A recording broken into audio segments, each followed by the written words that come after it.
Hey folks, it's Saturday night here. I'm in a mysterious location known as the Target parking lot. And the last episode, I didn't realize till the next day that I was talking outside in the wind. And the wind messed up the audio. But you know what? It's fine. I mean, I don't think I really did much last week anyways. So, but whatever. So I got to talk about the week.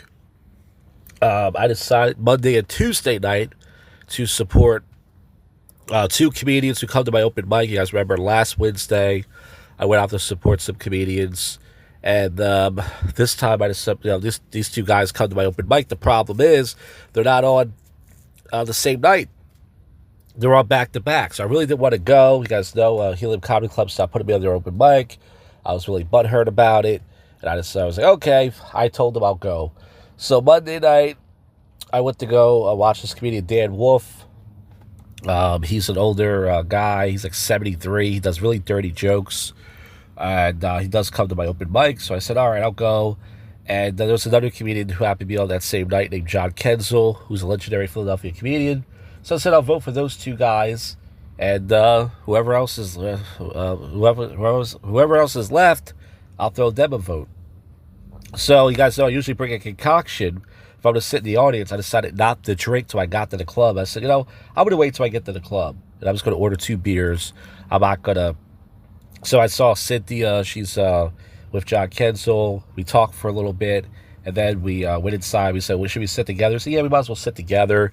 We had good seats to like the left of the stage. A little bit in the middle. I mean, not too close, but also ever. And my anxiety felt better this time. Remember last Wednesday, my anxiety was pretty bad.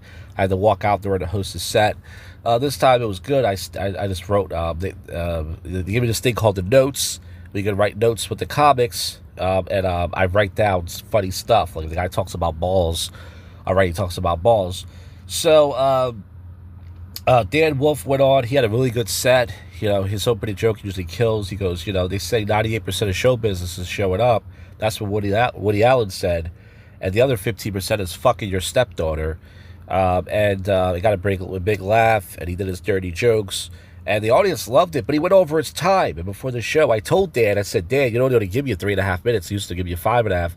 They only give you like 3.5. You got to wrap up by 4. He said, yeah, I know. I said, you sure? Because last year you went over your time. He goes, yeah. So he went over his time.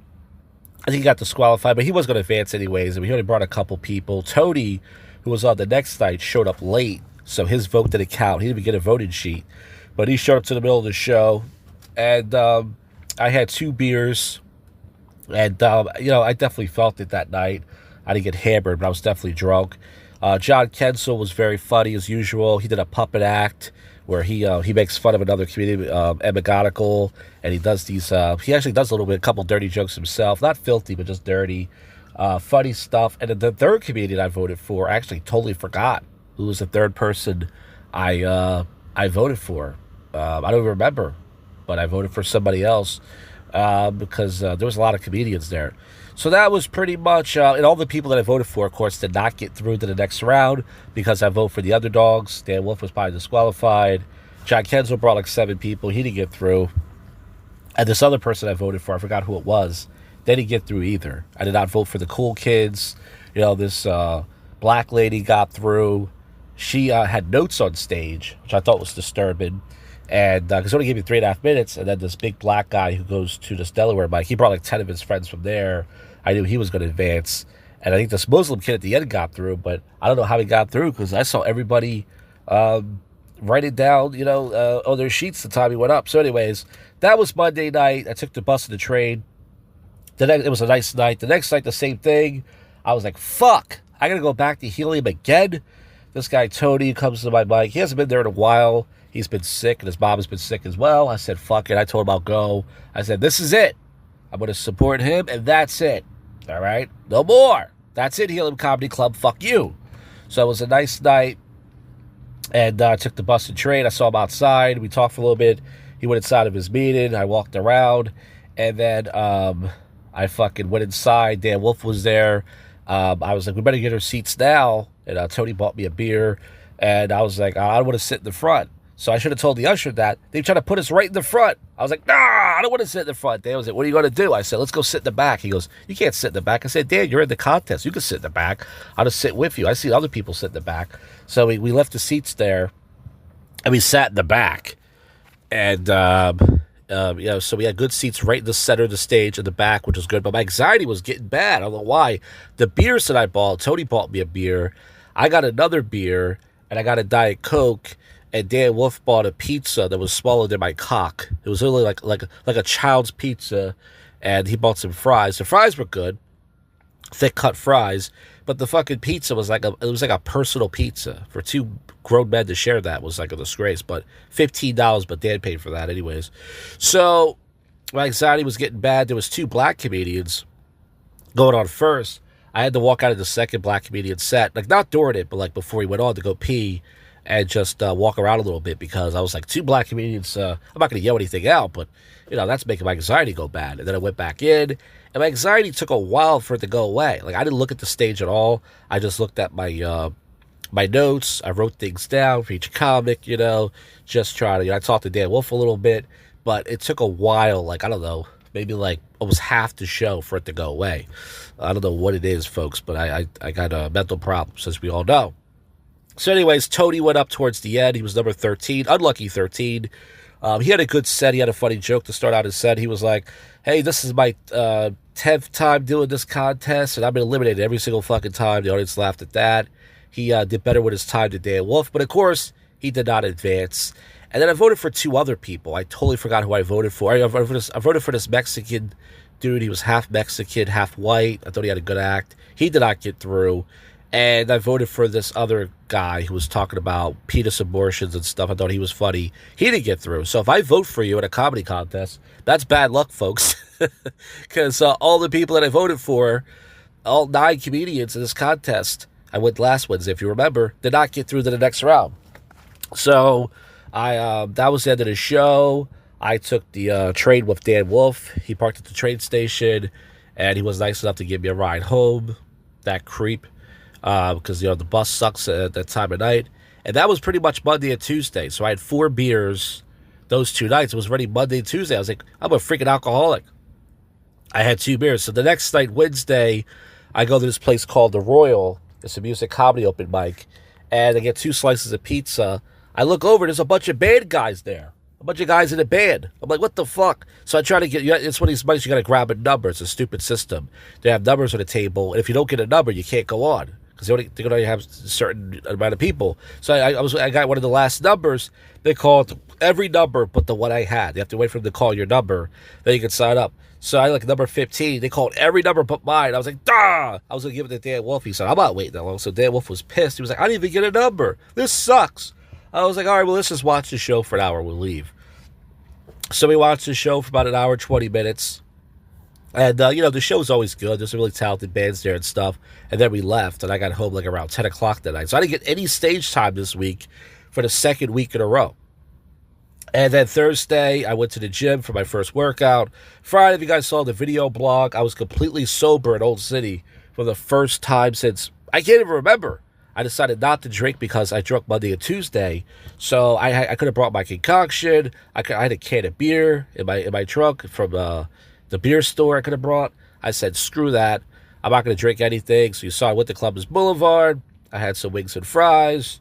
I busted out some freestyles. I put a gum in the gum tree. And I did hang out with the Black Asian bouncer at the Nationals. I was cracking dead weeder jokes and stuff. And he said, you should come out Tuesday for karaoke. This place is packed with women. I go, really? There's no guys here? He goes, there's a few, but it's packed with girls. I'm like, I don't believe it. I go, why would no guy come here? If any guy knew it was going to be packed with girls on a Tuesday night, why would he go there? He goes, I'm telling you. And I go, okay. He goes, not next Tuesday, the following Tuesday. I go, okay. So we talked and stuff, and he was giving me weight loss advice. Usually he says I lost weight. He's like, damn, did you gain weight? I said, I don't know. I just have a big stomach. He goes, yeah, what the hell you eat? I said, I don't know. I'm drinking a lot of diet soda and stuff. He goes, damn. So I talked to him for a little while, and then I got home around 11-ish last night. And then tonight I went to the gym to bang out my last workout of the week. I just got down wolfing down a Chipotle bowl, and I do have to go inside Target to pee and get some stuff that I need. Some none of your business. And folks, that's it for the week. The only thing I put up this week was a video blog. As far as what's on the channel next week, I got my open mic at Wheaties. As I said before, I've not been on stage in 2 weeks. I wasted time supporting comedians who don't even care about me. And if one of them's listening to it, I don't care who it is, out of the 3 people, go fuck yourselves, okay? Because I wasted my fucking time and money. I fucking hate Helium. I fucking hate comedy contests because I never win.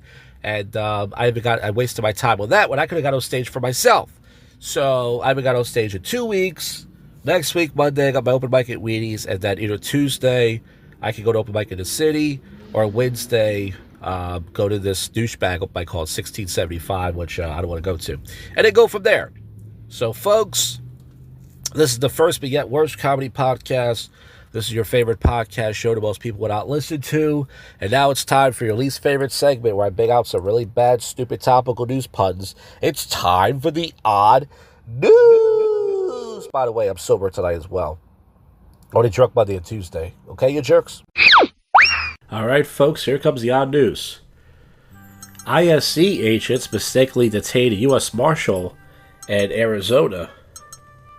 I guess that they tried to cross over the wall, but there's something there. Electra's prison was apparently an excellent place to eat. Yeah, eat guys' butts.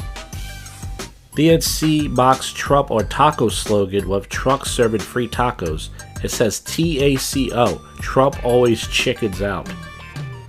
Well, if you guys want to try to be it, I don't know. I'm bombing right now, guys. Buc-ee's suing South Carolina company over armed beaver merch. Damn. Get it? Damn, beaver. Scientists create a world's smallest violin. I guess they're trying to string us along on that story. That was alright. Grandfather disarms now former DoorDash driver who returned to Vancouver home with gun, seeking a larger tip in cash. School teacher allegedly gives $5,000 tip instead of $5, and then she says, "I don't have that kind of money." So, yeah, I guess someone taught her a lesson. I'm sweating right now. Whew. Israel providing guns to Gaza gang to bolster opposition to Hamas. Sean Diddy Combs tells courtroom artist he looks like a Kayola in sketches. A controversial, flag invited art gallery visitors to please walk on me. Less than 19 days. More than 100 dead cats were found in a volunteer's house in Japan. I guess they were meow mixing it up. I don't know. Grandfather just read that already. A hungry wild elephant raids a grocery store for snacks. And I guess they had to close the trunk on that one. Now that was okay. That wasn't bad. Cockatoos start sipping from Sydney's drinking fountains after mastering series of complex moves. Experts think the clever birds learn the technique by watching people. They tried. Okay. 200-year-old condom decorated with erotic art goes on display. So that's just the tip of the. I don't know.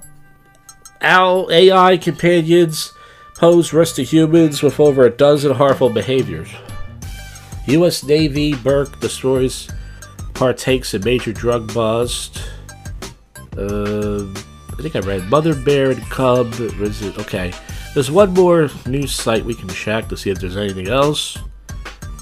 Kangaroo attacks a man in floodwaters. Sydney Sweets bathwater soap sold for $2,000 on eBay after selling out in seconds. So guys say, "I like to drink your bathwater." I guess we'll be drinking her poop water as well. So, men are desperate for any kind of these days. Go big town, bros. I haven't said that in a long time. Who cares at this point, right? I don't know.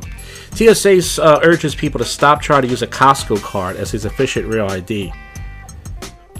I guess that's a wholesale way of brawling men erupt Harvard students' interview on global unity.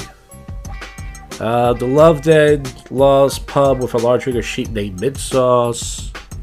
I don't think there's anything else, folks. And thank God, because I don't feel like doing this segment anymore. I'm Bob, folks. Well, that's it. I will see you on the next one. You just listened to, and we're out of here. Go freak yourself, Cuffy.